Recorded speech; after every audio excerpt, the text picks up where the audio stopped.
جیسے کہ آپ کو پتہ ہے ہمارا لاسٹ ٹائم یہ ٹاپک تھا طہارت یعنی کہ پاکیزگی کا بیان، اور اسی کو ایک تھوڑا سا کوئک ریکیپ کر کے، ان اللہ یحب التوابین و یحب المتطہرین.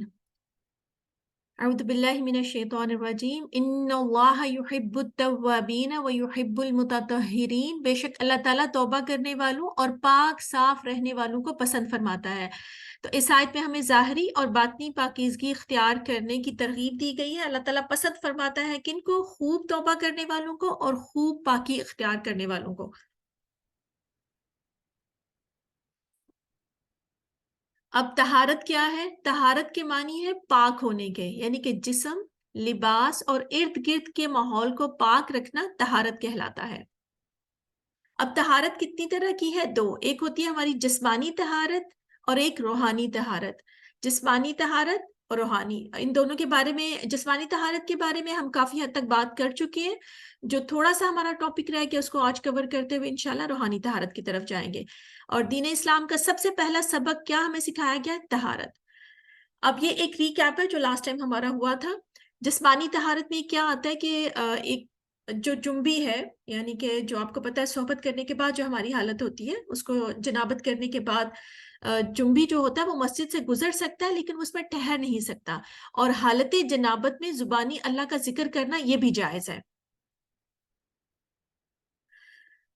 اس کے علاوہ جنبی سونے سے پہلے غسل نہیں کر سکے تو اسے وضو کر لینا چاہیے. حضرت عائشہ رضی اللہ عنہا سے روایت ہے کہ نبی اکرم صلی اللہ علیہ وسلم جب حالت جنابت میں سونے کا ارادہ فرماتے تو اپنی شرمگاہ دھو کر نماز کی طرح وضو فرما لیتے. اسے بخاری نے روایت کیا ہے. یہ بخاری کی حدیث کا مفہوم ہے. اور جنبی کے لیے وضو کر کے سونا افضل ہے لیکن نہ کرنے کی رخصت ہے، یعنی کہ اگر وہ نہیں کر سکا تو کوئی بات نہیں ہے. ایسا نہیں ہے کہ وہ گناہ گار ہوا ہے، لیکن وہ اگر وضو کر کے سوتا ہے تو یہ افضل ہے اور مسنون ہے. دیکھیں نا نبی پاک صلی اللہ علیہ وسلم ایسے ہی وضو کر کے وضو فرماتے تھے، تو یہ وضو کر کے اگر آپ سوئیں گے تو یہ افضل ہے، لیکن نہ کرنے کی بھی گنجائش ہے. اب یہ بھی کیونکہ ایک امپورٹنٹ بات تھی جو کہ لاسٹ ٹائم کی گئی تھی، اور دیکھیے ہم آپ لوگوں کے ساتھ یہ حدیث بھی شیئر کی تھی، اور سب سے پہلے آپ دیکھ لیجیے دلیل بھی اس میں، حائضہ سے جماع کرنے کی ممانعت. حیض کی حالت میں عورت سے مجامعت کرنا سخت گناہ ہے.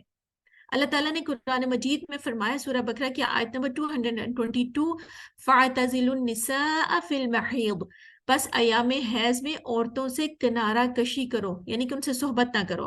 اور اگر کوئی اس گناہ کا مرتکب ہو جائے، یعنی کہ کسی نے اگر حیض میں اپنی بیوی کے ساتھ فزیکل ریلیشن شپ قائم کیا ہے، انٹرکورس کیا ہے، صحبت کی ہے، تو اس کی بابت نبی اکرم صلی اللہ علیہ وسلم نے فرمایا جو شخص بحالت حیض اپنی عورت سے صحبت کرے تو اسے چاہیے کہ 1 دینار یا نصف دینار خیرات کرے.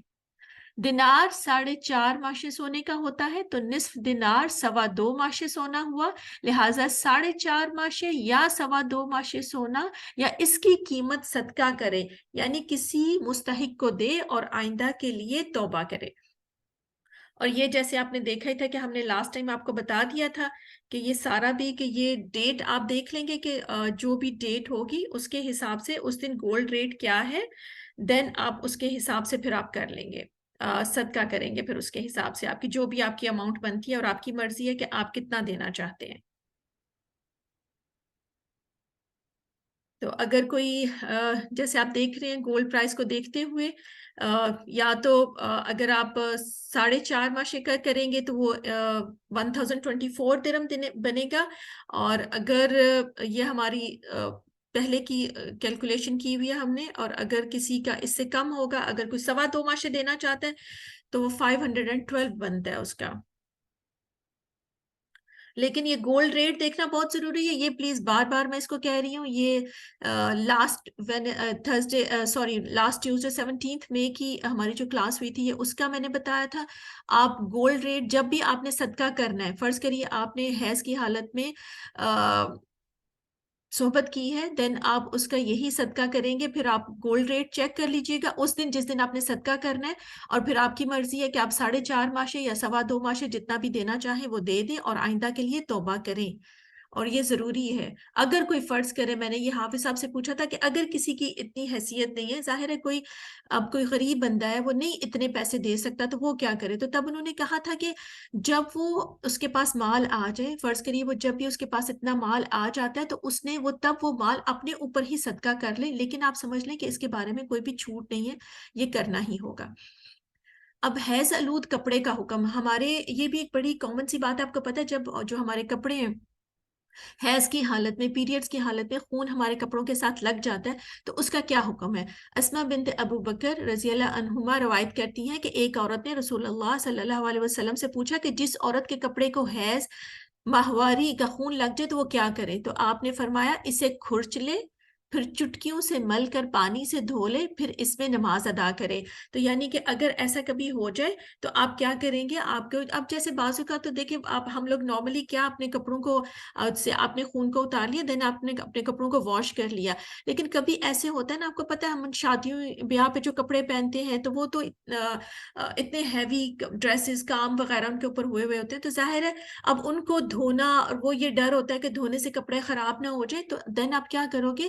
اب جس جگہ پہ آپ کا ماہواری کا خون لگا, یعنی کہ پیریڈز کا حیض کا جو خون لگا ہوا ہے, آپ اتنے حصے کو دھو کے اور دین آپ اس کو آپ رکھ لیں گے, اور ان میں آپ اپنی نماز پڑھ سکتے ہیں. شرٹ کو تو ظاہر ہے اگر شرٹ کے اوپر سٹین لگا ہے دین اس کو دھونے کی ضرورت ہے, ورنہ ادروائز جہاں پہ بھی سٹین لگا ہوا ہے, جس جگہ پہ خون لگا ہے, خالی اتنے حصے کو آپ نے اچھی طریقے سے دھو کے اور اس کے بعد وہ آپ کا کپڑا پا کے آپ اس میں نماز پڑھ سکتے ہیں.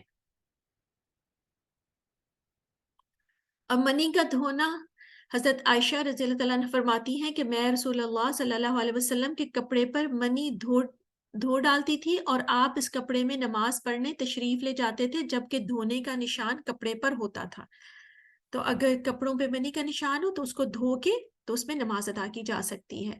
اب یہ تھوڑا سا میں یہ بتانا چاہتی کہ مزی, منی اور ودی میں کیا فرق ہوتا ہے, کیونکہ یہ وہ ورڈز ہیں جو آپ یوز کر رہے ہوتے ہیں ہم لوگ پڑھاتے ہوئے, تو اس لیے یہ والے آپ ایک دفعہ میں چاہتی تھی تھوڑا سا سمجھ لیں. مزی کیا ہے؟ یہ اس لیسدار پتلے پانی کو کہتے ہیں جو شہوت کے وقت لذت اور جوش کے بغیر شرمگاہ سے نکلتا ہے, اور بعض اوقات اس کے نکلنے کا احساس بھی نہیں ہوتا. اس کی وجہ سے غسل فرض نہیں ہوتا, البتہ وضو ٹوٹ جاتا ہے. یہ جو پری ڈسچارج ہے اس کی بات کی جا رہی ہے کہ اس میں پری ڈسچارج جو ہوگا اس میں آپ کا غسل آپ پہ فرض نہیں ہوگا, صرف آپ وضو کر لیں گے. اب منی کیا ہے؟ شرم گاہ سے انزال کے وقت لذت اور جوش کے ساتھ خارج ہونے والا سفید پانی ہوتا ہے, جو انسان کی تخلیق کا مادہ اور اصل ہے, اور اس کی اس کیفیت کے ساتھ نکلنے سے غسل فرض ہو جاتا ہے. تو یہ منی کیا ہے کہ جو شرم گاہ سے انزال کے وقت جوش اور لذت کے ساتھ خارج ہونے والا سفید پانی ہے, یہ منی ہے, اور اس کے نکلنے سے غسل فرض ہوگا. ودی وہ گاڑھا سفید مٹیالے رنگ کا پانی جو پیشاب سے پہلے یا بعد میں خارج ہوتا ہے اور بغیر بو کے ہوتا ہے. اس کے نکلنے پر غسل فرض نہیں ہوتا, البتہ وضو ٹوٹ جاتا ہے. تو یہ بھی اکثر کیونکہ سوال آ رہا تھا تو دیکھ لیں, ودی کیا ہے؟ جو گاڑھا سفید مٹیالے رنگ کا پانی ہے جو پیشاب سے پہلے یا بعد میں خارج ہوتا ہے اور بغیر بو کے, اس میں کوئی اسمیل نہیں ہوتی ہے, تو اس کے بھی نکلنے پہ غسل فرض نہیں ہوگا, صرف آپ کا وضو ٹوٹ جائے گا. ایک اور جو بات کہ جو آپ کو پتہ ہے لیکوریا کا بھی ایک ہم خواتین کو وائٹ ڈسچارج جو ہوتا ہے وہ بھی ایک پرابلم ہے. تو اگر وائٹ ڈسچارج کسی کو ہے, ایسے لیکوریا کا پرابلم ہے, تو اس کے بارے میں جب میں نے چیک کیا تھا تو اس کے بارے میں تھوڑا سا اختلاف پایا جاتا ہے. کچھ تو کہتے ہیں کہ کچھ علماء کرام جو ہیں وہ کہتے ہیں کہ آپ وضو کریں گے اور دین آپ اپنی نماز پڑھیں گے. اگر کسی کو جیسے وائٹ ڈسچارج ہے اور اکثر ہوتا ہے, تو آپ اپنا جب بھی آپ اپنا نماز پڑھنے لگیں گے, اپنی نماز سے پہلے آپ اپنے آپ کو استنجا کریں گے, صاف کریں گے, پھر وضو کریں گے اور نماز پڑھیں گے. اور لیکن کچھ علماء جو ہیں وہ کہتے ہیں کہ اگر وہ بالکل ایسے سفید پانی کی طرح ہے نا, بالکل مطلب اس میں کوئی کلر نہیں ہے, سفید پانی کی طرح ہے, تو وہ ایک پسینے کی طرح ہے جو آپ کے جسم سے نکلا ہے, تو آپ کو وضو کرنے کی ضرورت نہیں ہے, آپ بغیر وضو کے بھی نماز پڑھ سکتے ہیں. تو اب یہ آپ دیکھ لیجئے گا, یہ والی دونوں ہی باتیں ملتی ہیں. اگر کوئی تقویٰ کے زیادہ قریب ہونا چاہتا ہے اور اس کو لگتا ہے کہ نہیں, اس کے دل کو یہ زیادہ بہتر لگتا ہے کہ وہ خود کو صاف کر کے اور پھر وہ وضو کر کے نماز پڑھے، وہ ایسے بھی کر سکتا ہے، اور وہی ڈپینڈ کرتا ہے کہ اگر یہ بھی دیکھ لے کہ وہ کس طرح کا پانی تھا. اگر بالکل ہی سفید پتلا پانی ہے، مطلب اس کا میں کوئی کلر نہیں ہے، تو پھر یہ علماء کہتے ہیں کہ اس میں پھر یہ گنجائش نکلتی ہے کہ وہ ایک پسینے کی طرح ہے اور آپ اپنا وضو کے بغیر بھی نماز پڑھ سکتے ہیں. اب نفاس کا حکم. نفاس کیا ہے؟ نفاس یہ وہ والا خون ہوتا ہے جو بچے کی پیدائش کے بعد ہم خواتین کو آتا ہے. تو بچے کی پیدائش کے بعد جو خون آتا ہے اسے نفاس کہتے ہیں. ام سلمہ رضی اللہ عنہا فرماتی ہیں کہ نفاس والی عورتیں رسول اللہ صلی اللہ علیہ وسلم کے زمانے میں 40 دن بیٹھا کرتی تھی. یعنی عام طور پر 40 دن نفاس کی حالت میں رہتے ہوئے نماز، روزہ اور جماع سے اجتناب کرتی تھی. اکثر صحابہ رضی اللہ عنہم اور تابعین رضی اللہ علیہم کے نزدیک نفاس کے خون کی زیادہ سے زیادہ مدت 40 دن ہے. اگر 40 روز کے بعد بھی خون جاری رہے تو اکثر اہل علم کے نزدیک وہ خون استحاضہ ہے، جس میں عورت ہر نماز کے لیے وضو کرتی ہے اور نفاس کی کم از کم مدت کی کوئی حد نہیں. تو آج یہ والی بات ہو چکی ہے کہ نفاس وہ خون ہوتا ہے جو بچے کی پیدائش کے بعد ہم خواتین کو آتا ہے. تو ایک بہت بڑی غلط فہمی ہمارے ہاں یہ ہے کہ 40 دن تک ہم لوگ چاہے بلیڈنگ نہیں بھی ہو رہی، خون آ رہا نہیں آ رہا، لیکن عموماً یہ کانسیپٹ پایا جاتا ہے کہ نماز نہیں پڑھنی. جب 40 دن گزر جائیں گے پھر اس کے بعد ہم غسل کریں گے اور نماز پڑھیں گے. تو یہ ایسی بات نہیں ہے. نفاس کی کوئی مدت نہیں ہے. اگر کسی کو فرض کریے 3 دن، 4 دن، 10 دن، سب کی مدت مختلف ہوتی ہے. جب بھی کسی عورت کو خون آنا بند ہو جائے گا تو وہ اپنا غسل کرے گی اور طہارت حاصل کر کے اپنی نمازیں شروع کر دے گی. بالفرض اس کو فرض کریے کہ اس نے 10 دن کے بعد اس کو خون آنا بند ہو گیا تو وہ اپنا غسل کرے، طہارت لے اور نماز پڑھنا شروع کر دے. اگر کچھ دنوں کے بعد اس کو دوبارہ بلیڈنگ سٹارٹ ہو گئی ہے تو وہ پھر نماز پڑھنا بند کر دے گی. اور وہی والی بات آپ دیکھ لیں گے، آپ کو پتہ ہی ہے کہ نفاس کا خون، حیض کا خون، آپ کو آگے بھی انشاءاللہ تعالیٰ بتاؤں گی کہ حیض کا خون کیسا ہوتا ہے. ہم عورتوں کو پتہ ہوتا ہے وہ گاڑھا ہوتا ہے اور بلیکش ہوتا ہے اور اس میں اسمیل رہتی ہے، تو آپ کو آئیڈیا ہو جاتا ہے. تو پھر آپ نماز پڑھنا چھوڑ دیں گے. جب طہارت ہو پھر آپ اپنی نماز پڑھنا شروع کر دیں گے. تو یہ 40 دن تک بیٹھے رہنا، ہاں اگر کسی کو 40 دن تک بلیڈنگ ہوتی رہی ہے تو وہ صحیح ہے. وہ 40 دن تک اپنے اگر اس کو جتنے دن بھی بلیڈنگ ہو رہی ہے وہ نماز نہیں پڑھیں گی. جب وہ پاک ہو جائیں گی، بلیڈنگ آنا بند ہو جائے گی، وہ غسل کر کے نماز ادا کریں گی. حیض وہ سیاہی مائل خون ہے جو بالغ عورت کو ہر ماہ آتا ہے. اب حیض والے خون کی پہچان بھی ہمیں ہونی چاہیے. حیض وہ سیاہی مائل خون ہے، یعنی کہ بلیکش کلر کا ہے، جو بالغ عورت کو ہر ماہ آتا ہے. منتھلی ہوتا ہے. یہ عام طور پر اس کی مدت 3 سے 7 دن تک ہوتی ہے. اور نفاس کون سا خون ہے؟ نفاس وہ خون ہے جو بچے کی پیدائش پر جاری ہوتا ہے اور عموماً اس کی مدت 40 دن ہے، لیکن بعض اوقات پہلے بھی ختم ہو جاتا ہے. اب جو حیض کا ہوتا ہے یہ ایک دن بھی ہوتا ہے. حیض کی مدت کم سے کم مدت حیض کی 1 دن ہے، اور بعض کی آپ کو پتہ ہے 3 دن، 5 دن، 7 دن. ہم سب عورتوں کی یہ مختلف ہوتی ہے. ہم سب نے اپنی عادت دیکھنی ہے کہ ہماری عادت کیا ہے. اگر کسی کی عادت 1 دن ہے، 3 دن ہے، 7 دن ہے، تو اپنی عادت کے مطابق جب بھی اس کو بلیڈنگ بند ہو جائے گی وہ غسل کرے گی اور اپنی نماز پڑھنا شروع کر دے گی. نفاس اور حیض کے خون کا حکم ایک جیسا ہے، یعنی ان حالات میں نماز، روزہ اور جمع منع ہے. یعنی کہ نماز نہیں پڑھنی آپ نے، روزہ نہیں رکھنا اور صحبت نہیں کرنی، یعنی کہ ہسبینڈ اینڈ وائف نے انٹرکورس نہیں کرنا، یہ منع کیا گیا ہے. رسول اللہ صلی اللہ علیہ وسلم ایام نفاس کی نمازوں کی قضا کا حکم نہیں دیتے تھے. کیا نفاس کے یہ 40 دن پورے کرنا ضروری ہے؟ حیض کے خون کی کم از کم مدت 1 دن ہے اور زیادہ سے زیادہ 15 دن ہے. یہ ہم سب کو پتا ہونا چاہیے. تو پلیز اس کو ضرور آپ اپنے پاس کوئی نوٹ بک ہو جس میں آپ جو امپورٹنٹ باتیں ہیں وہ نوٹ کرتے جائیے کہ حیض کے خون کی کم از کم مدت 1 دن اور زیادہ سے زیادہ 15 دن. نفاس کے خون کی کم از کم کوئی مدت نہیں ہے. بچے کی پیدائش کے فوراً بعد اگر خون آنا شروع ہو جاتا ہے اور زیادہ سے زیادہ 40 دن تک رہتا ہے تو 40 دن تک اس کی مدت ہے. لیکن اگر نفاس کا خون نہیں آتا تو عورت غسل کرے گی اور نماز پڑھنا شروع کر دے گی. اور اگر کسی عورت کو خون آتا ہے تو جس دن بھی خون بند ہوگا اس دن وہ غسل کرے گی اور نماز پڑھے گی، اور 40 دن کے بعد بھی اگر خون آ رہا ہے تو وہ استحاضہ کا خون ہے، نفاس کا نہیں ہوگا۔ ایام حیض کے علاوہ پانی کی حیثیت، مخصوص دنوں کے علاوہ پانی نکلنے کے احکام حیض و نفاس والے نہیں ہیں۔ سیدہ ام عطیہ رضی اللہ عنہا فرماتی ہیں ہم مٹیالے اور زرد رنگ کے پانی کو کچھ نہیں سمجھتی تھی۔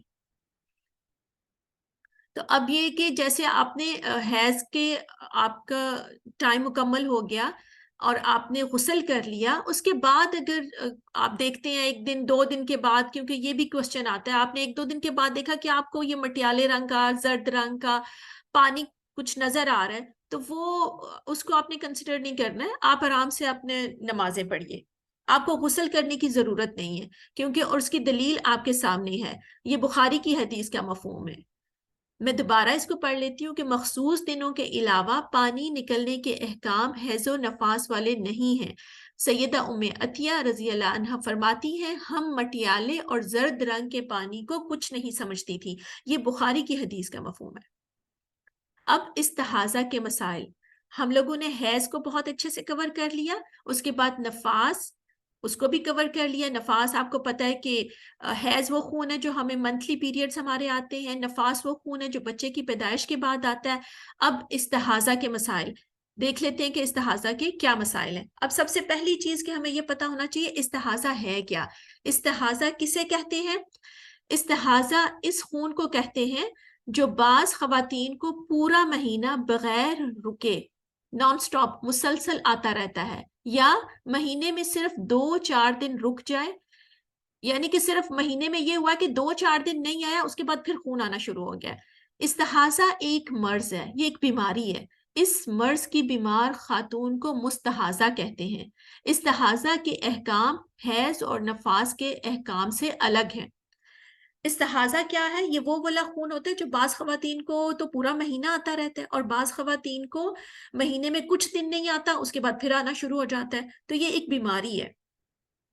اس کا احکامات، استحاضہ کے احکامات حیض اور نفاس والے نہیں ہیں بلکہ الگ ہیں۔ وہ کیا ہے ہم آگے دیکھتے ہیں۔ جس خاتون کو استحاضہ سے پہلے ایام حیض معلوم ہوں، اس کو پتا ہو یعنی کہ ہر ماہ کس تاریخ کو شروع ہوتے ہیں اور کتنے دن رہتے ہیں، ہم میں سے ہر ایک کو اپنی عادت پتا ہوتی ہے، اسے گزشتہ عادت کے مطابق حیض کے ایام شمار کرنے چاہیے اور باقی مدت میں استحاضہ کے احکام پر عمل کرنا چاہیے۔ یعنی کہ فرض کریے اب 1 مہینے میں کسی کو پورا مہینہ ہی خون آتا رہا ہے، فرض کریے، تو اب اس کو کیسے پتا چلے گا کہ یہ خون مطلب استحاضہ اور حیض والا؟ تو جو اس کی پتہ ہے نا، اس کی ڈیٹ فرض کر لیے 1 تاریخ سے لے کر اس کو پتا ہے کہ 6 تاریخ تک یا 7 تاریخ تک اس کے یہ پیریڈز کی ڈیٹ ہے، تو وہ 1 سے 7 تاریخ تک اب جتنے بھی اس کے اپنے ایام ہیں، کیونکہ ہر ایک کے مختلف ہوتے ہیں، میں مثال کے طور پر یہ بیان کر رہی ہوں، تو اگر کسی کے 7 تاریخ تک اس کو لگتا ہے کہ اس کے یہ ٹائم پیریڈ ہے، تو وہ اتنے دن حیض کے دن شمار کرے گی، غسل کرے گی، اور اس کے بعد غسل کرنے کے بعد جو باقی کے اس کی دن ہے اس میں وہ ہر نماز کے لیے غسل کرے گی اور نماز پڑھے گی۔ ہر نماز سے پہلے وہ وضو کرے گی، ہر نماز سے پہلے وہ وضو کرے گی اور نماز پڑھے گی۔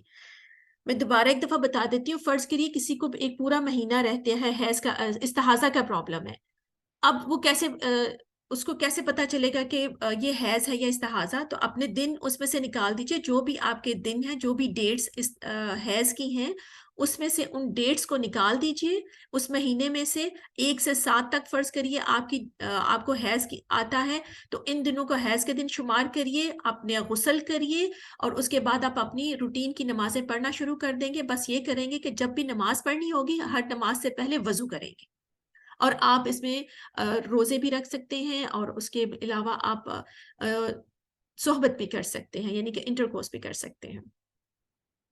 ایام حیض گزرنے کے بعد مستحاضہ کو غسل کر کے معمول کے مطابق نماز روزہ ادا کرنا چاہیے، یعنی کہ پیریڈز کا ٹائم جب آپ کا مکمل ہو جائے گا ایام حیض گزرنے کے بعد، اس کے بعد پھر آپ کو اپنے معمول کے مطابق نماز اور روزہ ادا کرنا چاہیے۔ حضرت عائشہ رضی اللہ تعالیٰ عنہا کہتی ہیں کہ حضرت فاطمہ بنت ابی حبیش رضی اللہ عنہما نے رسول اللہ صلی اللہ علیہ وسلم کی خدمت میں عرض کیا، اے اللہ کے رسول صلی اللہ علیہ وسلم، میں مہینے بھر پاک نہیں ہوتی، کیا نماز چھوڑ دوں؟ رسول اللہ صلی اللہ علیہ وسلم نے فرمایا، یہ ایک رگ کا خون ہے، حیض کا نہیں، لہٰذا حسب عادت جب حیض شروع ہو تو نماز چھوڑ دو، اور جب عادت کے برابر دن گزر جائے تو خون دھو لو اور نماز پڑھو۔ اسے بخاری نے روایت کیا ہے۔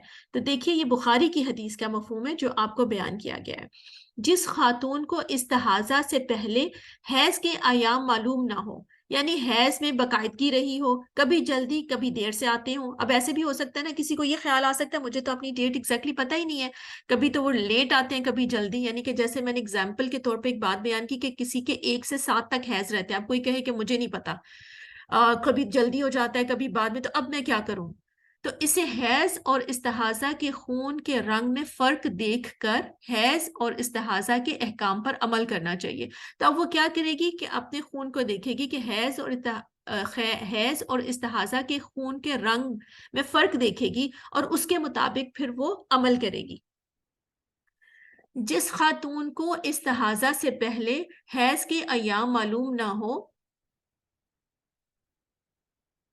تو اس کو کیا کرنا چاہیے؟ وہ رنگ دیکھ کے فرق کو دیکھے گی اور اس کے مطابق پھر خون کے رنگ میں فرق دیکھ کر حیض اور استحاضہ کے احکام پر عمل کرے گی۔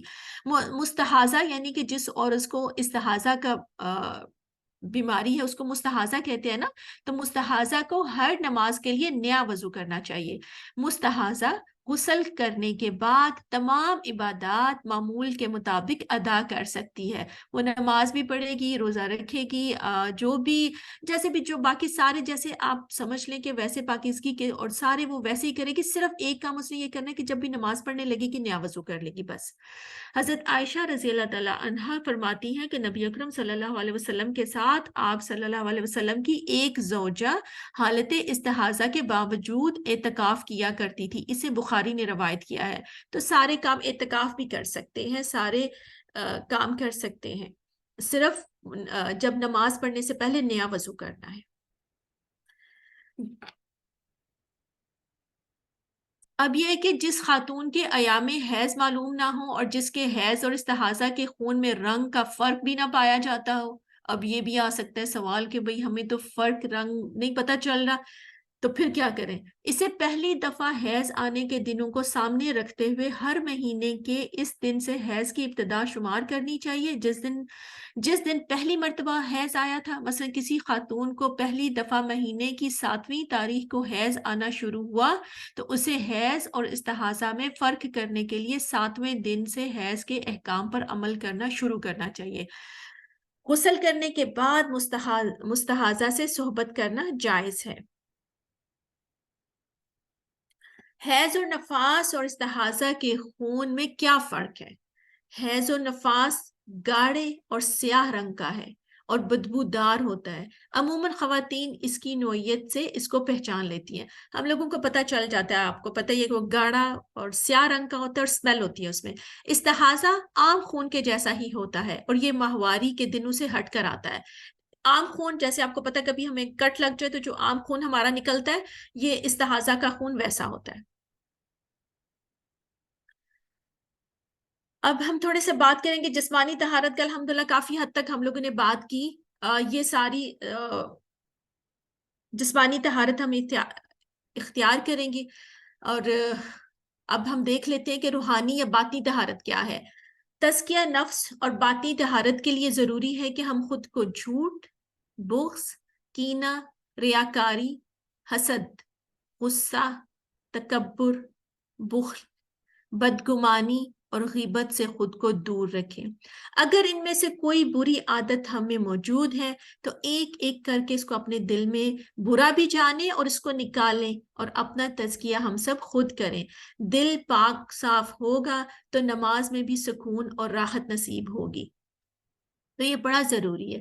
ہمارا دل بھی اللہ سبحانہ تعالیٰ کے آگے صحیح معنوں میں تبھی جھکے گا نا جب ہمارے دل بھی پاک اور صاف ہوگا. تو دل کی طہارت بھی، باطنی طہارت بھی بڑی ضروری ہے. اور باطنی طہارت میں دیکھیں کتنا ہمارے اپنے دل کا پاک صاف ہونا بھی بڑا ضروری ہے.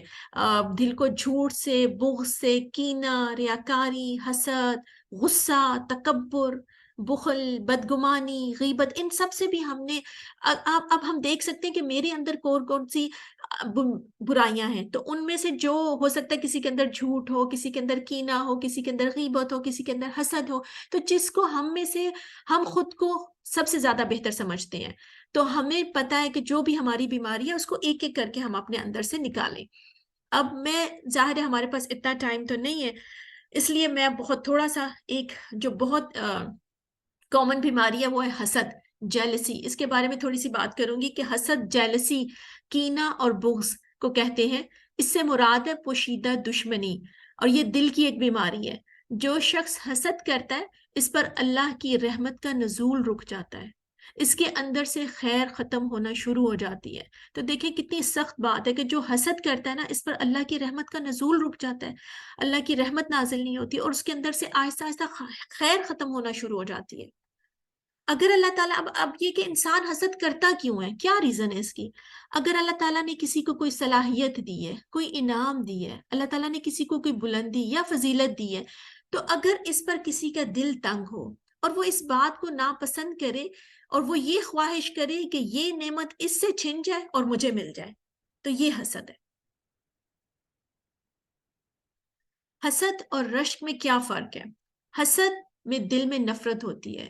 کسی کی نعمت کو دیکھ کر انسان خوش ہونے کی بجائے اس سے نفرت کا اظہار کرتا ہے اور دل میں یہ خواہش کرتا ہے کہ اس سے یہ نعمت چھن جائے اور اس کو مل جائے. اور جبکہ رشک میں کسی کی نعمت دیکھ کر دل میں بھی خوشی کا اظہار ہوتا ہے اور اللہ تعالیٰ سے انسان یہ دعا کرتا ہے کہ اس کی نعمت بھی قائم رہے اور اللہ تعالیٰ اپنی رحمت کے خزانوں میں سے مجھے بھی اس سے نواز دے. تو رشک کرنے والا بندہ دوسرے کی نعمت دیکھ کے خوش ہوتا ہے اور وہ یہ دعا کرتا ہے کہ اس کی خوشی، اس کی نعمت بھی یہ برقرار رہے، اللہ جو تو نے اس کو نعمت دی، اور اللہ تعالیٰ تیرے تو رحمت کے خزانے بڑے وسیع ہیں، اللہ تو مجھے بھی نواز دے. تو یہ رشک ہے. رشک کر سکتے ہیں لیکن حسد کی کوئی گنجائش نہیں نکلتی. اللہ تعالیٰ نے کسی کو کوئی بلندی دی ہے، کوئی نعمت دی ہے، کوئی بھی نعمت دی ہے اللہ تعالیٰ نے، وہ اللہ کا کرم، اللہ کا فضل ہے. ہمیں دوسروں کو نعمتوں کو دیکھ کے خوش ہونا چاہیے اور اچھے الفاظ میں، جیسے ماشاء اللہ، تبارک اللہ، ولا قوت الا باللہ، اچھے الفاظ بولنے چاہیے. اب حسد کے نقصان کیا ہے؟ حدیث کا مفہوم ہے، نبی صلی اللہ علیہ وسلم نے فرمایا، چغل خوری اور حسد، اس کی وجہ سے انسان جہنم میں جائے گا. یہ کوئی چھوٹی بات نہیں ہے حسد کرنا. مومن کے دل میں ایمان، چغل خوری اور حسد ایک ساتھ جمع نہیں ہو سکتے. تو مومن کے دل میں ایمان، چغل خوری اور حسد یہ ایک ساتھ جمع ہی نہیں ہو سکتے، ایک ساتھ اکٹھے نہیں ہو سکتے. تو ہم نے اپنے دل میں ایمان کو بڑھانا ہے اور برائیوں کو نکالنا ہے. حسد دین کو ختم کر دینے والی ایک بیماری ہے. حسد دل کی ایک خطرناک بیماری ہے. اگر ایمان دل میں ہوگا تو حسد نہیں ہوگا، اور اگر حسد ہوگا تو پھر ایمان نہیں ہوگا. سیدنا ابو ہریرہ رضی اللہ تعالیٰ عنہ سے روایت ہے کہ رسول اللہ صلی اللہ علیہ وسلم نے فرمایا، آدمی کے دل میں ایمان اور حسد جمع نہیں ہو سکتے. تو ہمارے لیے بھی کتنا ضروری ہے یہ کہ ہم لوگ بھی اپنی دلوں سے بغض کو، حسد کو، کینے کو پاک صاف رکھیں. ابن ماجہ کی حدیث کا مفہوم ہے، سیدنا عبداللہ بن عمر سے روایت ہے کہ رسول اللہ صلی اللہ علیہ وسلم سے کہا گیا، لوگوں میں کون سب سے افضل ہے؟ آپ صلی اللہ علیہ وسلم نے فرمایا، ہر صاف دل، زبان کا سچا. لوگوں نے کہا، زبان کے سچے کو تو ہم پہچانتے ہیں، لیکن صاف دل کون ہے؟ فرمایا، وہ پرہیزگار، پاک صاف، جس کے دل میں گناہ نہ ہو، نہ بغاوت ہو، نہ بغض، نہ حسد. تو اللہ سبحانہ وتعالی ہمیں توفیق دے کہ ہم اپنے دل کو پاک اور صاف کریں، اور جو بھی ہمارے دل میں بیماریاں ہیں ہم آہستہ آہستہ ان کو اپنے دل سے نکالنے کی کوشش کریں. کیونکہ اس کو میں نے اس لیے رکھا. اسی طریقے سے بعض اوقات ایک اور چیز جو آپ کو پتہ ہے کہ ہم لوگ بدگمانی بہت کرتے ہیں. کسی کے بھی بارے میں غلط سوچ لیا، برا گمان کیا، یہ بھی ایک بہت خطرناک بیماری ہے. اب یہ ہے کہ جیسے قرآن پاک میں ذکر آتا ہے نا کہ اے ایمان والو زیادہ زن سے بچو، یعنی کہ بہت سے زن جو ہیں وہ گناہ ہیں. تو ہمیں اسلامی اصول ہمارا کیا ہے کہ ہم معاملہ ہمیشہ حسن زن سے شروع کریں. ہمیں سب کے بارے میں حسن زن رکھنا چاہیے، اچھا سوچنا چاہیے. مسلمان کا وصف ہے یہ. اللہ یہ کہ کوئی کسی کے بارے میں ہمیں یقین ہو تو پھر ہمیں محتاط بھی رہنا چاہیے. لیکن کسی سے بھی کوئی بھی معاملہ شروع کرنا ہی بدگمانی سے، اس سے ہمیں بچنا چاہیے.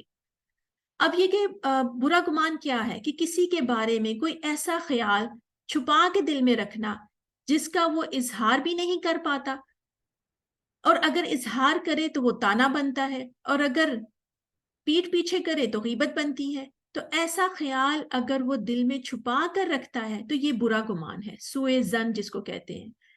تو جو بھی برا خیال انسان اپنے دل میں رکھتا ہے پھر انسان وہ سوچتا رہتا ہے، تو اس کا نقصان اس کی اپنی ذات کو ہی ہوتا ہے. تو ہمیں حد الامکان کوشش کرنی چاہیے کہ ہم اپنے دل کو پاک اور صاف کریں، لوگوں سے حسد نہ کریں اور ان کے بارے میں اچھا گمان کریں. کیونکہ اگر ہمارا دل میں حسد ہے، بغض ہے، کینہ ہے، بدگمانی ہم کر رہے ہیں. بدگمانی کیا ہے؟ اب کسی چیز کا آپ سوچ بھی، اب فرض کریے کہ آپ نے یا میں نے کسی کو، فرض کریے آپ نے کسی کو کوئی کام کرنے کے لیے کہا کہ یہ کام میرا کر دینا، تو وہ کام کرنا بھول گیا. تو اب آپ اچھا زن کیا ہے، حسن زن کیا ہے؟ آپ اس کے بارے میں یہ سوچیں کہ اچھا کوئی بات نہیں، اس کے پاس نا کام کافی زیادہ ہوگا تو اسی لیے وہ کام بھول گیا، تو کوئی بات نہیں، آپ اس کو دوبارہ ریمائنڈر دے سکتے ہیں. اب بدگمانی کیا ہے اور برا گمان کیا ہے کہ آپ سوچیں کہ یہ تو ہے ہی ایسا، اس نے جان بوجھ کے میرا یہ کام نہیں کیا، اور اس کو تو بس کوئی چیز یاد ہی نہیں رہتی، یا اس نے تو بس میرا کام یاد ہی نہیں رکھنا ہوتا. تو یہ برا گمان ہے. تو اپنی زندگی کا سٹارٹ اچھی چیزوں سے کریں، حسن زن سے کریں، اچھا گمان لوگوں کے بارے میں کریں، لوگوں سے رشک کریں لیکن حسد نہ کریں. تو اس طریقے سے جب ہمارا دل پاک صاف ہوگا نا تو ہمیں نماز میں بھی خشوع اور خضوع آئے گا. ورنہ اگر یہ میں نے ان چیزوں کو کیوں رکھا، کیونکہ اگر ہمارے دل میں حسد ہوتا ہے، بدگمانی کر رہے ہوتے ہیں، تو نماز پڑھتے ہوئے بھی نا، فرض کریے کسی کا کوئی میسج دیکھا تھا، کسی کو کوئی بات کی تھی، اب یہ والی بات جیسے میں کہہ رہی ہوں، فرض کریے کہ کسی نے آپ کو رپلائی نہیں کیا، آپ کو جواب ہی نہیں دیا، 2 دن تک نہیں دیا، تو اب آپ نماز پڑھتے ہوئے بھی سوچیں دیکھو میں نے 2 دن پہلے اس کو میسج کیا تھا، اس نے ابھی تک مجھے جواب نہیں دیا، اس کے نزدیک میری کوئی اہمیت ہی نہیں ہے، اور وہ باقی لوگوں کو تو امپورٹنس دے رہی ہے لیکن مجھے نہیں دے رہی ہے، اور یہ وہ ایسے کر کے کچھ بھی برا گمان اپنا نماز پڑھتے ہوئے بھی بندے کے دماغ میں وہ خیالات آ رہے ہیں، برا گمان ہے نا، دل کے اندر ہے وہ آ رہا ہے. لیکن اگر ہماری عادت یہ ہوگی کہ ہم اچھا گمان کرتے، اچھا دیکھا بھی ہے، اچھا کوئی بات نہیں، ہو سکتا ہے اس کو یاد نہ رہا ہو، کوئی بات نہیں، کافی کام کر رہی ہوتی ہے وہ، میں دوبارہ اس کو ریمائنڈر بھیج دیتی ہوں کہ پلیز میرا وہ جو بھی کام میں نے کہا تھا یا آپ نے کہا تھا، جو بھی کام کا تھا، اچھا وہ پلیز ذرا یہ ریمائنڈر میں نے دینا تھا، وہ ذرا کام کر دینا. تو اکثر یہ ہوتا ہے کہ آپ کے ذہن میں آپ ایسے برا گمان کر رہے ہیں، یاد نہیں رہتا، بعض اوقات ذہن سے بالکل بات نکل جاتی ہے. اور یقین کریں میرے ساتھ تو اکثر ایسا ہوتا ہے کہ کوئی کام کہتا ہے، میں کہتی ہوں اچھا ٹھیک ہے کرتی ہوں، اور بالکل کمپلیٹلی ذہن سے نکل جاتا ہے، لیٹ یاد آتا ہے. اب میں خود بعض اوقات لوگوں کو کہتی ہوں کہ پلیز اگر میں بھول جاؤں تو مجھے نا آپ ریمائنڈ کروا دینا. تو اس میں ایسی کوئی بات نہیں ہے، ہم آہستہ آہستہ کوشش کریں کہ اپنے دل کو پاک رکھیں تاکہ ہمیں نماز میں بھی خشوع اور خضوع آئے، طہارت ہماری زندگی کا حصہ بنے. ہم نے صرف بعض اوقات ہم کیا کرتے ہیں، ہم ظاہری طہارت کا تو بڑا اہتمام کرتے ہیں، بڑے پاک صاف رہیں گے، وہم کی حد تک، ذرا سے چیز کپڑے کہیں لگے نہیں، کپڑے چینج کر لیے، فوراً یہ کر لیا. جیسے ہم نے ظاہری طہارت کا اہتمام کرنا ہے نا، ویسے ہی ہم نے باطنی طہارت کا بھی اہتمام کرنا ہے. میں نے اور آپ نے اپنے دل کو بھی پاک اور صاف کرنا ہے. تو آج کے بعد سے انشاءاللہ میں اور آپ ہم کوشش کریں گے کہ ہم لوگوں سے حسد نہیں کریں گے، اور ان سے رشک ضرور کریں گے، لیکن کسی کو بھی نعمت کو دیکھ کر ہم نے دل میں برا نہیں سوچنا، اور ایسے دل میں وہ نفرت کا احساس نہیں، یا یہ نہیں کوشش کرنی کہ اس سے یہ ہم کیا کریں کہ اس سے یہ نعمت چھن جائے، یا کیا باتیں ہم ایسی کریں. ہم اپنا اچھا گمان رکھیں گے، رشک کریں گے، اور اللہ سے دعا کریں گے اللہ تو نے یہ نعمت اسے دی ہے نا، اللہ تو مجھے بھی دے دے. اور اسی طریقے سے بدگمانی نہیں کریں گے، دوسروں کے بارے میں اچھا گمان کریں گے، اچھا سوچیں گے جب بھی کوئی معاملہ. اور یہ وہ چیزیں ہیں جو ڈیلی روٹین لائف میں ہمارا واسطہ پڑتا رہتا ہے، میرا اور آپ کا.